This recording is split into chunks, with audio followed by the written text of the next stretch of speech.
کس کی تو پیداوار ہے؟ کس نے تجھے بنایا؟ کس نے تجھے یہ آنکھیں دی؟ کس نے یہ لب دیے؟ کس نے یہ دل دیا؟ کس نے یہ دماغ دیا؟ کس نے یہ شعور بخشا؟ کس نے یہ ساری چیزیں عطا فرمائی؟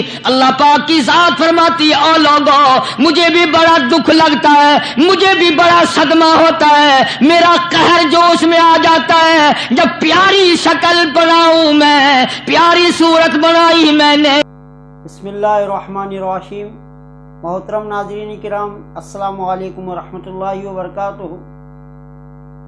محترم ناظرین کرام، مولانا قاری محمد حنیف ملتانی رحمۃ اللہ علیہ، اللہ حضرت کی مغفرت فرمائے۔ محترم ناظرین کرام، آج میں بہت ہی خوبصورت بیان لے کر حاضر ہوا ہوں۔ ابھی تک میرے چینل کو آپ نے سبسکرائب نہیں کیا ہے تو میرے چینل کو سبسکرائب کریں۔ تو چلیے محترم ناظرین کرام بیان کی طرف چلتے ہیں۔ حدیث میں آتا ہے، ارشاد ہے مدنی کریم صلی اللہ علیہ وسلم کا کہ بعض لوگ اللہ کی زمین پہ چلتے ہیں،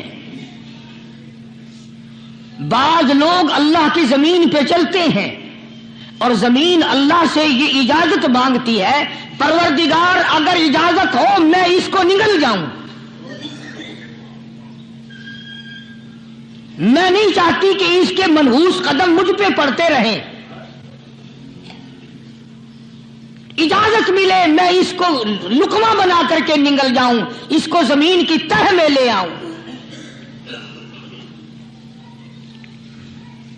اور ایک اور ارشاد ہے حضور کریم صلی اللہ علیہ وسلم کا، یوں فرمایا کہ جب قوم کے اندر تین چیزیں ہو جائیں، جب کسی قوم میں تین عادتیں، تین خصلتیں، تین برائیاں پیدا ہو جائیں تو سرکار مدینہ صلی اللہ علیہ وسلم نے فرمایا وہ قوم پھر زمین کے اوپر بسنے کے لائق نہیں رہتی، اس قوم کو زمین کے اندر غرق ہو جانا چاہیے۔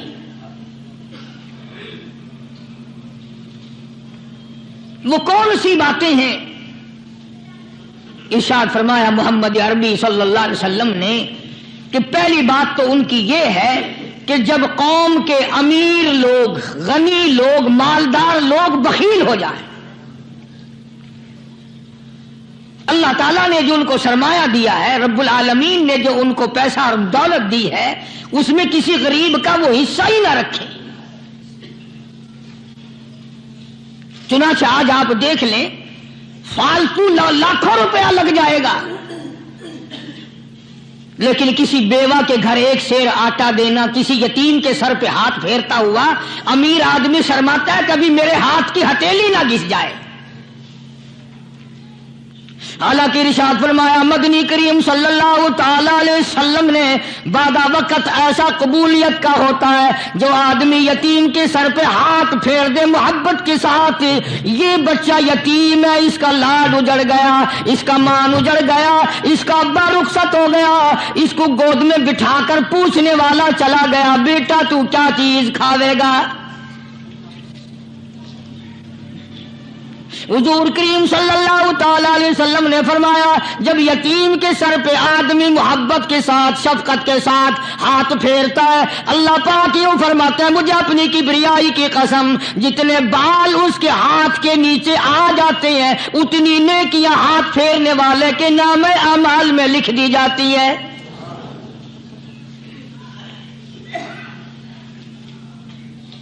مگر ہمارے یہاں دستور نہیں، غریب کو مارو اور نیچا کرو اسے۔ جناب مدنی کریم صلی اللہ تعالی علیہ وسلم تشریف لے جا رہے ہیں، راستے میں کچھ بچوں کو کھیلتے ہوئے آپ نے دیکھ لیا، بڑے خوشی سے چھلانگے لگا رہے ہیں، بچے کھیل رہے ہیں، ایک بچہ دیوار کے ساتھ بالکل مونجھا غمزدہ پریشان کھڑا ہے۔ حضور کریم صلی اللہ تعالی علیہ وسلم کی نگاہ مبارک اس بچے پہ پڑ گئی، آپ نے قریب تشریف لا کر اس سے پوچھا او بچے، سارے بچے کھیل رہے ہیں تو کیوں نہیں کھیلتا؟ کہنے لگا میرا کھلانے والا دنیا سے چلا گیا، کیسے کھیلوں، ابا نہیں، اماں نہیں۔ ہر وقت پریشان رہتا ہوں، لوگوں کے دروازوں پہ چوکھٹوں پہ دھکے کھاتا ہوں۔ آپ مدنی کریم صلی اللہ تعالی علیہ وسلم نے رحمت والے ہاتھ سے اس یتیم کی انگلی پکڑی اور اپنی ساتھ پیار کرتے ہوئے تشریف لے آئے۔ فرمایا جناب عائشہ صدیقہ رضی اللہ تعالی عنہا سے، اللہ والی آج اللہ پاک نے تجھے بڑی غنیمت بخشی ہے، بڑی دولت دی ہے، عید کا دن ہے، میں عید کی نماز کے لیے جا رہا تھا، بچے سارے خوشیاں منا رہے تھے، یہ بچہ دیکھا میں نے بڑا غمزدہ کھڑا تھا، بڑا پریشان کھڑا تھا، اب میں نے اس سے پوچھا آج عید کا دن ہے تو خوشی کیوں نہیں مناتا؟ بچہ نے جواب دیا میری خوشی منانے والے دونوں ہی چلے گئے۔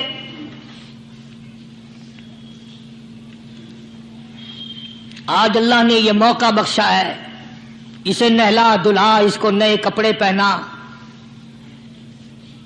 معصوم بچے کے سر پہ ہاتھ پھیرتے ہوئے فرمایا بیٹا گھبرانا، یہ عائشہ صدیقہ تیری اماں ہے، میں محمد الرسول اللہ آج سے تیرا ابا بن گیا ہوں۔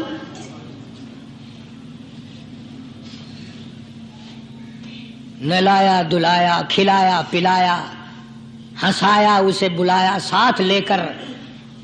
جب حضور کریم صلی اللہ تعالی علیہ وسلم ان بچوں کے پاس سے پھر گزرے جو پہلے کھیل رہے تھے، اس زمانے کے تو بچے بھی سمجھدار تھے، آج تو چٹی داڑھی والوں کو سمجھ نہیں ہے۔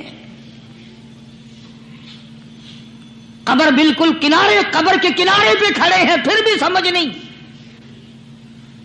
کسی کو حسد نے مارا، کسی کو تکبر نے مارا، کسی کو دولت کی بیماری نے مارا، اسی کو مجذوب کہتا ہے، نفس اور شیطان خنجر در بغل۔ کوئی آدمی اپنے بارے میں اطمینان نہ کرے کہ میرا معاملہ ٹھیک ہو گیا، نہ جانے آخری وقت میں کیا بن جائے گی۔ ایک اللہ والے کا انتقال ہونے لگا، آخری وقت ہے، خاندان اس اللہ والے کا چاروں طرف بیٹھا ہوا ہے، مریدین بیٹھے ہوئے ہیں، اللہ والے کے چاروں طرف حلقہ بیٹھا ہوا، آخری وقت ہے۔ عربی زبان میں جس کا ترجمہ یہ ہے، اس کی زبان سے ایک بات نکلتی ہے، ابھی نہیں ابھی نہیں ابھی نہیں ابھی نہیں ابھی نہیں۔ مرنے کے بعد کسی نے خواب میں دیکھا تو پوچھا حضرت جی دنیا درود شریف پڑھتی ہے، مرتے وقت کلمہ پڑھتے ہیں، اللہ اللہ کرتے ہیں، یہ آپ ابھی نہیں کیا فرما رہے تھے؟ تو یوں فرمایا تمہیں کیا معلوم ہے، شیطان میرے سامنے کھڑا تھا اور کہتا تھا میں نے دنیا کو پھنسایا، دنیا کو ورغلایا، دنیا کو بہکایا، تو میرے پھندے سے پھنس گیا، تیرے علم نے تیری نیکی نے بچا لیا۔ تو میں کہتا تھا ظالم ابھی تو سانس آ رہی ہے، نہ جانے کیا بنے گی، ابھی نہیں ابھی نہیں ابھی نہیں۔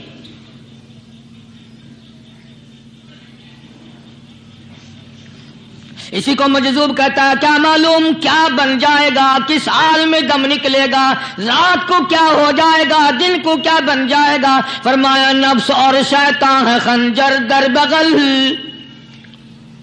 نفس اور شیطان ہے خنجر در بغل، وار ہونے کو ہے اے غافل سنبھل۔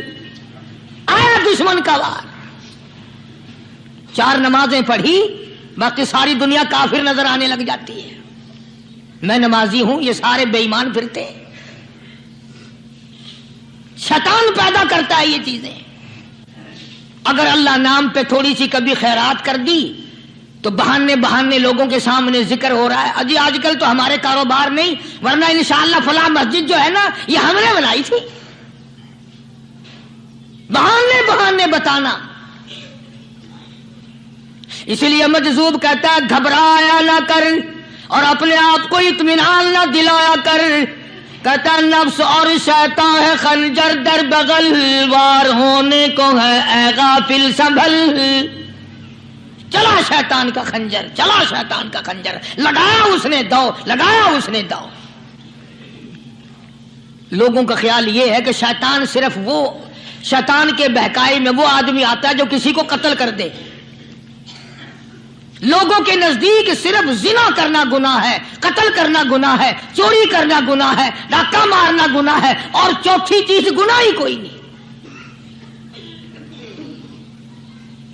حضرت عثمان غنی ذی النورین رضی اللہ تعالی عنہ کی مبارک مجلس ہے، صحابہ کرام کا دور ہے،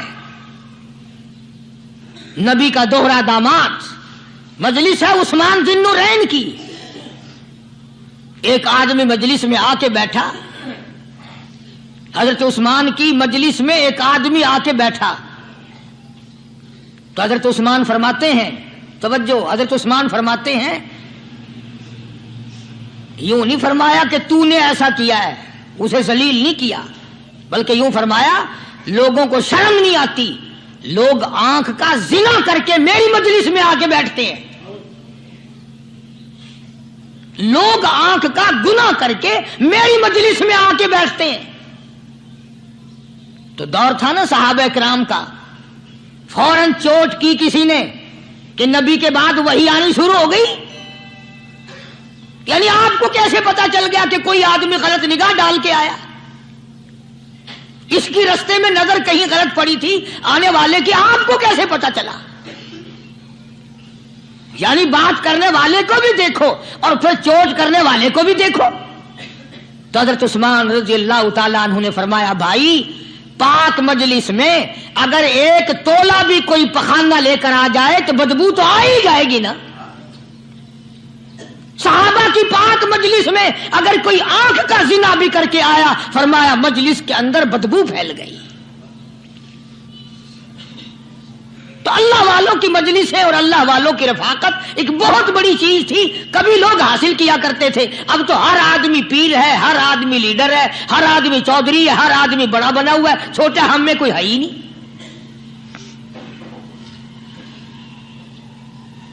اور ان ولیوں کی بھی الگ الگ بیچاروں کی رمزیں ہوتی ہیں۔ علماء کرام نے لکھا ہے، حضرت خواجہ باقی باللہ رحمت اللہ علیہ دلی میں مزار ہے، بہت بڑے بزرگ گزرے ہیں۔ دیکھو میں ذکر خیر کر رہا ہوں نا، کئی لوگ تمہیں نکلتے ہوئے ٹانگے والے، گھوڑے والے، رکشے والے کہتے ہیں قاری علی ولیوں کو نہیں مانتا۔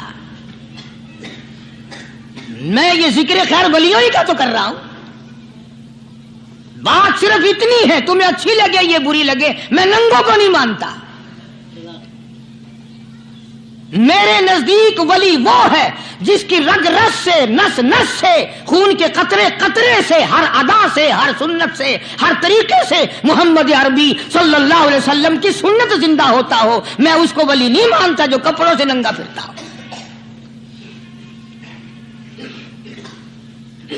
خواجہ باقی باللہ رحمت اللہ علیہ کو بھٹیارے نے دیکھا، ایک تباہی تندور والا، حضرت خواجہ صاحب کو دیکھا کہ جامع مسجد دلی کے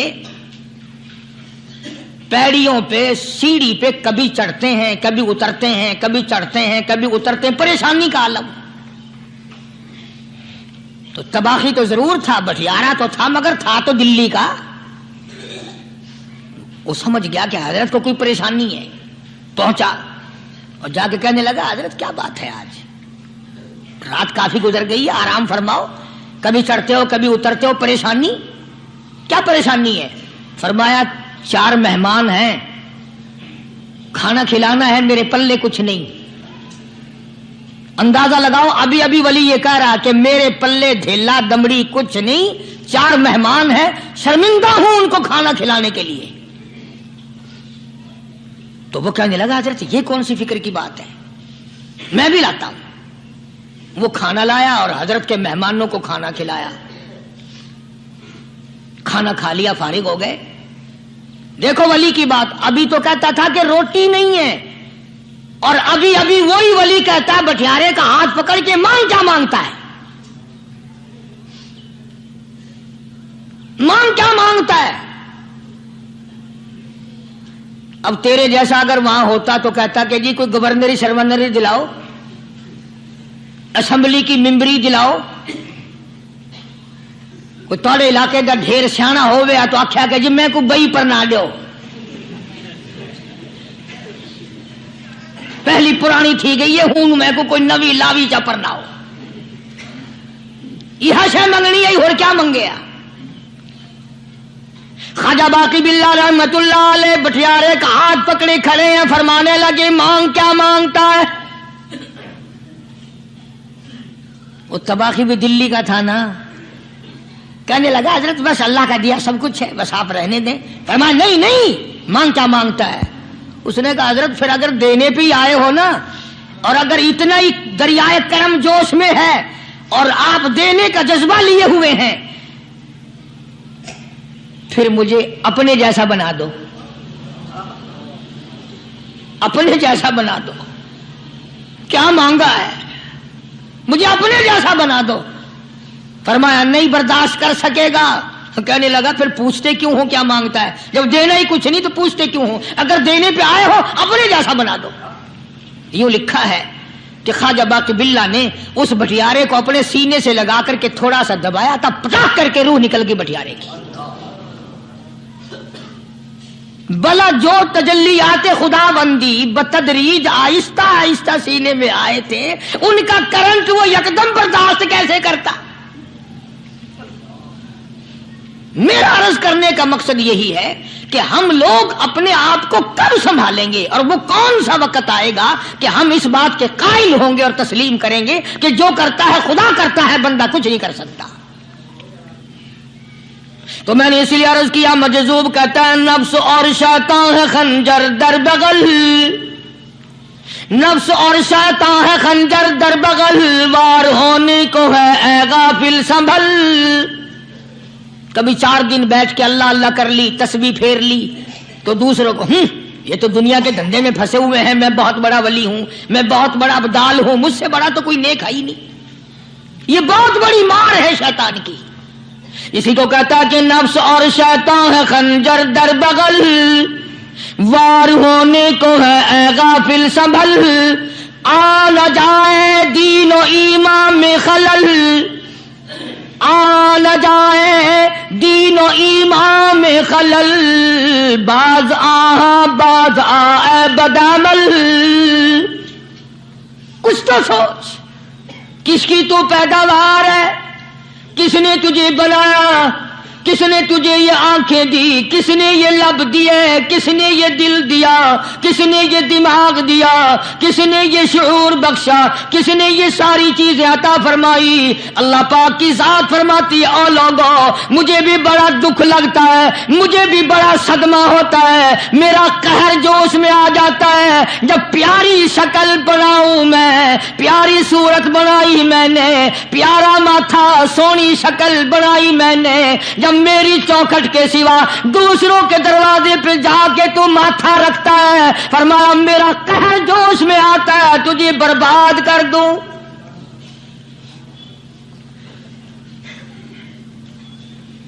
سب کچھ میں نے دیا, سب کچھ میں نے بخشا, اور پھر بھی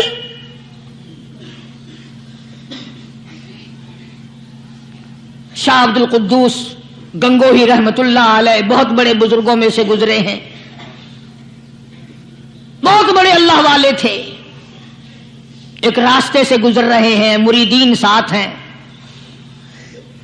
حلقہ ساتھ ہے. راستے میں ایک گندگی کا ڈھیر پڑا ہوا تھا, بدبو آ رہی تھی. تو شاہ عبد القدوس نے اپنے حلقے اثر کے لوگوں سے اور مریدوں سے کہا ٹھہر جاؤ. حالانکہ لوگ ناک پہ کپڑا رکھ کر جلدی گزرنا چاہتے تھے, بدبو سے بچنے کے لیے تیز رفتار وہاں سے گزرنا چاہتے تھے, مگر شیخ کے کہنے پر کھڑے ہو گئے. شکر ہے تم نہ تم جیسے وہاں مرید بھی نہیں تھے, ورنہ کہتے کہ اے پھٹ گیا شیخ ہے, تو پتہ ہی نہیں لگتا برائی دا چنگائی دا, گندگی دے پہ کولساں کو کھڑائی کھڑے. شاہ عبد القدوس رحمت اللہ علیہ گنگوئی رحمت اللہ علیہ نے فرمایا, او لوگو یہ گندگی, یہ پخانہ, یہ افولت والی چیز تمہیں ایک سبق دے رہی ہے. وہ بڑے حیران ہوئے کہ گندگی سبق دے رہی ہے, کہ ہاں یہ بدبو کا ٹھکانہ یہ سبق دے رہا ہے, کہ ہاں یہ ایک سبق تمہیں پڑھا رہا ہے. اور وہ کیا؟ شیخ فرمانے لگے یہ گندگی تم سے کہتی ہے, او لوگو کل سے پہلے میں مٹھائی کی صورت میں حلوائی کی تھال میں رکھا ہوا تھا، جو دیکھتا تھا اس کے منہ میں پانی آ جاتا تھا، حلوے کی صورت میں تھا، جلیبی کی صورت میں تھا، امرتی کی صورت میں تھا، اور اے گندگی کا ڈھیر لوگوں تم سے یہ کہتا ہے کل میں فروٹ والے کی ٹوکری میں رکھا ہوا تھا، اناج کی شکل میں تھا، غلے کی شکل میں تھا، پھل کی شکل میں تھا، فروٹ کی شکل میں تھا، مٹھائی کی صورت میں تھا، جو مجھے دیکھتا تھا اس کو میں پیارا لگتا تھا، میری چاہت معلوم ہوتی تھی، میری ضرورت معلوم ہوتی تھی، جو دیکھتا تھا منہ میں پانی آ جاتا تھا۔ او انسان، ایک رات تیرے پیٹ میں جانے کا اتفاق ہوا، او انسان آ دیکھ لے میرا کیا حال بن گیا۔